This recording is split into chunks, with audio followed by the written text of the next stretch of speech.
Welcome to Classic Screen, a show where I watch classic films with no research or historical context and basically go in as ill informed as is possible with these films that in many cases have such a massive reputation in the film pantheon. Although I should mention, after having watched the film, I do then set out to do a bit of research, it has to be said. This week's film is Shane, the 1953 Western directed by George Stevens, starring Alan Ladd as Shane. Now, I have to say that Westerns are my favourite genre, and what initially rekindled my interest in actually watching classic movies was a series of westerns directed by Anthony Mann and starring Jimmy Stewart from the 1950s as well, actually. It's the same era as Shane. I'm talking about movies like Winchester 73, Bend of the River, and The Man from Laramie. Those series of westerns set a very high bar of what I even could expect from westerns from the 1950s, and maybe that was a bit unfair to hold Shane to that standard going into watching it, because I wasn't overly impressed with it, to be honest. I mean, I say unfair to hold it to a standard. I found out after watching Shane that this movie is third on the AFI list of all-time westerns, and the westerns which I enjoy more are nowhere to be seen, so there is that. But my main problem with this movie is basically Shane himself. I think he actually gets in the way of a much better story.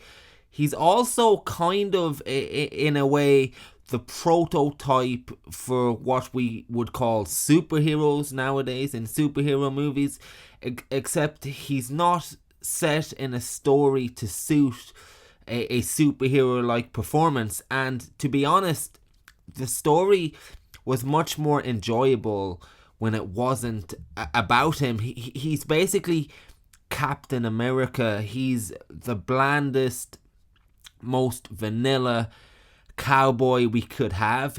Even his cowboy attire seems overly camp and makes him look like the Milky Bar Kid, to me at least anyway. He even goes into a bar and orders soda pop instead of whiskey initially. I don't think I've ever seen that in a cowboy movie before.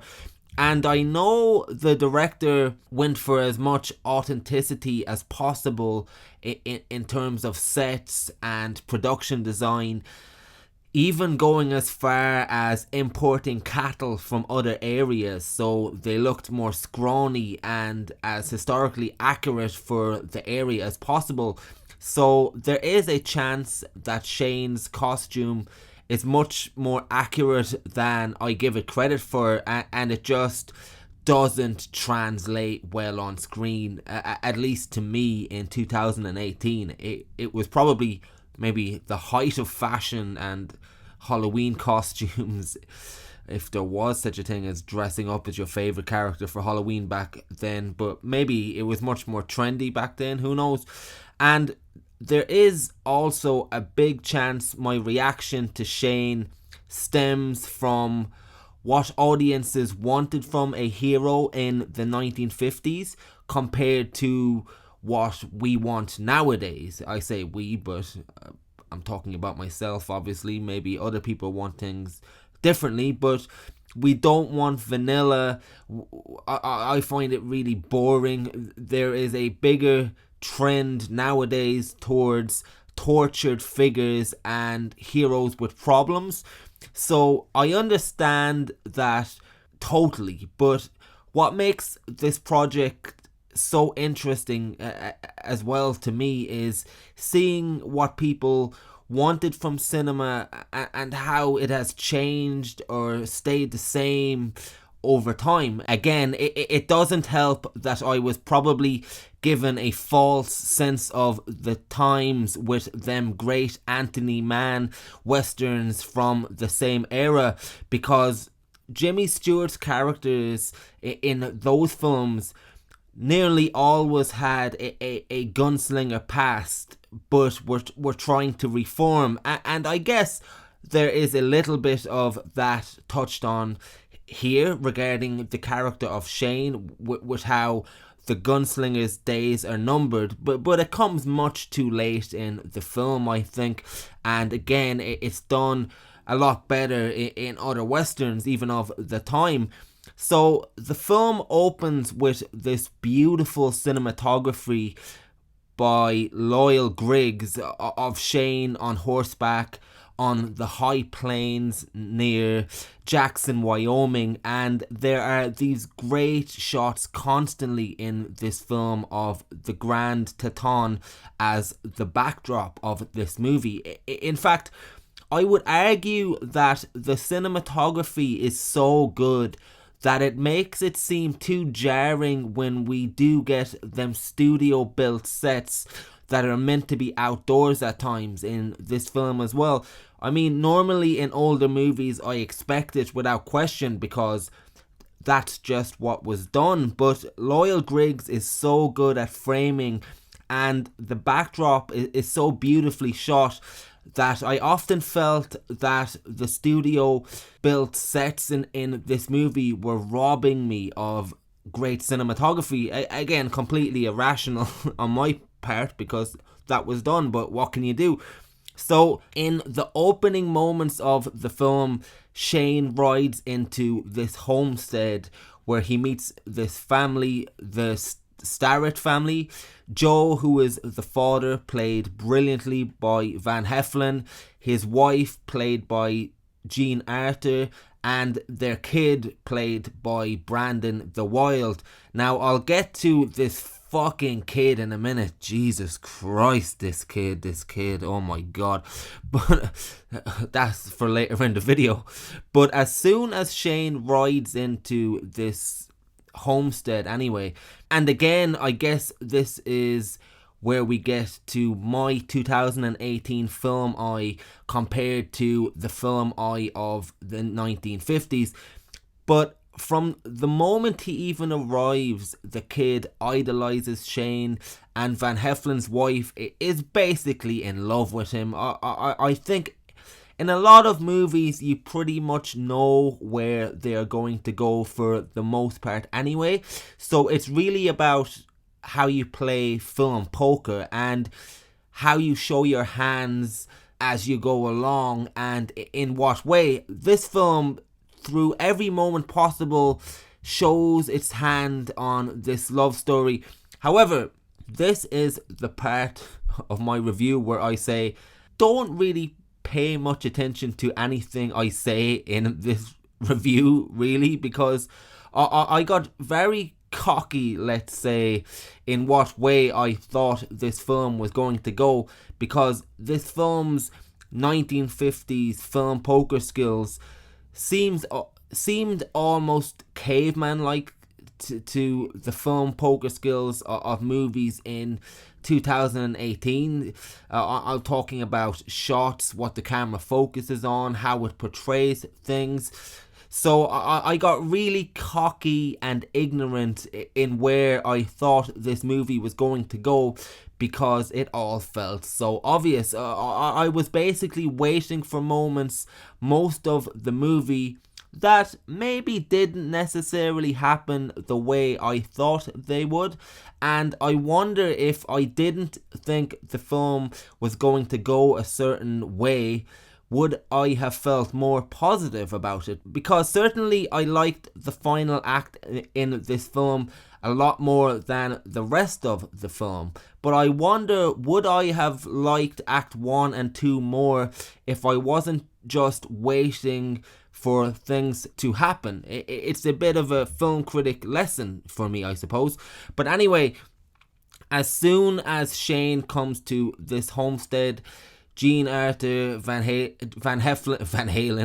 Heflin's wife basically loves him. The kid loves Shane almost as much as the dad instantly, and even states that exact line. And because Shane is so goddamn vanilla and so goddamn perfect, you just feel very sorry for Van Heflin, who is this average Joe, but a much more interesting character, and in my opinion where the heart of the story feels. And to have this superhero cowboy that everyone loves, it kind of makes Shane come across as those really annoying characters in sitcoms who show up and are perfect in every way compared to our everyman hero, and we start to resent and hate them as a result. I mean, Shane himself is a very stand-up, honourable kind of guy, but just in how he is portrayed in everyone else's mind, it made me root for Van Heflin and be drawn to his character even more. Again, I don't know if that's meant to be the point. I doubt it, but I could be wrong.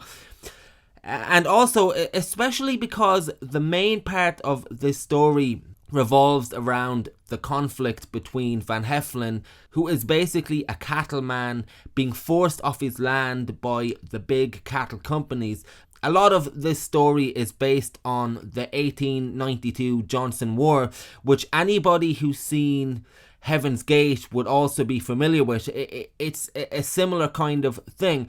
So the story I really liked in this movie was Van Heflin trying to rally the community to stick together against the corporation. It's a story that works well in any setting, and again, it works very well here. Also, something that rang through to the Anthony Mann westerns that also rang through here, and what I really appreciate about these westerns, the bad guys, even though of course are antagonists and do bad things, they are never really portrayed as moustache twirling bad guys, and are well able to articulate their reasons for doing the things that they do, and you can kind of see their point of view. Like, there is enough characterization in them that they feel like real people with proper beliefs, proper motivations, rather than just there to be bad guys. I mean, the main bad guy in this, Rufus Riker, played by Emil Mayer, gives this great speech in this movie that almost convinces you he is right. And although he is indeed a nasty figure for sure, he is very reluctant to escalate to real violence for a long time, and the same was true for the great character actor Arthur Kennedy in movies like The Man from Laramie and The Bend of the River, which I mentioned previously. He plays his role of antagonist so well in those movies, actually, that he feels more like a tragic figure rather than a bad guy. So I do appreciate that about Shane and the Anthony Mann westerns in particular. Now, let's get to this kid, Brandon the Wild. You know the way in modern movies where they do these cheap reaction shots of zooming to kids' faces or cutting to kids' faces, particularly in superhero movies and action movies, where us as seasoned film viewers are meant to be softened and transported back to childlike wonder almost of how awesome everything is by seeing things fresh through kids' eyes again. Well, this movie must be the birthplace of that technique, because what seems like at least 25% of this movie, from the opening moments to the closing moments, and believe me, the kid sprints a long distance to get to the closing moments of this film, just so we can see reaction shots of this goddamn kid. Basically saying wow and cool with his facial reactions for the whole film. Every scene, it's so annoying. As is how often he says, Shane, Shane, Shane, Shane, where are you, Shane? I'll be happy to never hear anyone say the name Shane again after this movie because of this kid. This movie has to be the birthplace of that kid cut technique. It has to be. And you want to know why I think that? Because he won an Oscar for it. He won an Oscar for being a cutaway kid reaction shot for all his time in this movie. I couldn't believe it. And I guess this will be a segment, a regular segment for watching these classic movies, because I also had a problem with another performance on the last episode when I reviewed Rebel Without a Cause, which also turned out to be an Oscar-winning performance as well. So again, times change drastically, or what the hell do I know? I mean, Shane, God, it's going to be ringing in my ear. But it is really interesting, actually, and I think I'm going to do this a bit more, actually, because it's all very well me having watched this movie, knowing the countless kid reaction shots that have come later, but to come back to the movie where it maybe all began, and you know, I have a good proper laugh, maybe without any understanding of what it meant at the time. It's not really good on my behalf, but you know, my reaction is my reaction. So here is what film critic Bosley Crowder said about the performance of Brandon the Wild. He said, the concept, back when a cutaway kid was a concept, imagine. No, but seriously, he said, the concept and the presence of Joey, the little boy played by Brandon the Wild, was key to permitting a refreshing viewpoint on material that's not exactly new. For it's the youngsters' frank enthusiasms and naive reactions that are made the solvent of all the crashing drama. And I think that's a wonderful take, really, and insight into what it did at the time. Because as it stands for a film critic like me in 2018, it's god-awful, quite frankly. But again, this is where you need to be careful with the disconnect between now and then. I'm sure my reaction is because that technique that was used in Shane has influenced so much of cinema that it has evolved so much, or is used much more cheaply now, that somebody like me, looking back at the beginning of its use, just can't see beyond how cheap a technique it seems to me in 2018, when in 1953 that wasn't the case, and you have to remember that as well. But I will also say that the climactic scene in this film I thought was really good. It's the only time that Shane and Alan Ladd in particular could pull off being a cowboy, in my opinion. But yeah, overall, I think there are a lot better examples of westerns out there from the 1950s even, which are the ones I've mentioned. And there are some good moments in Shane, but most of them, ironically, have absolutely nothing to do with the title character.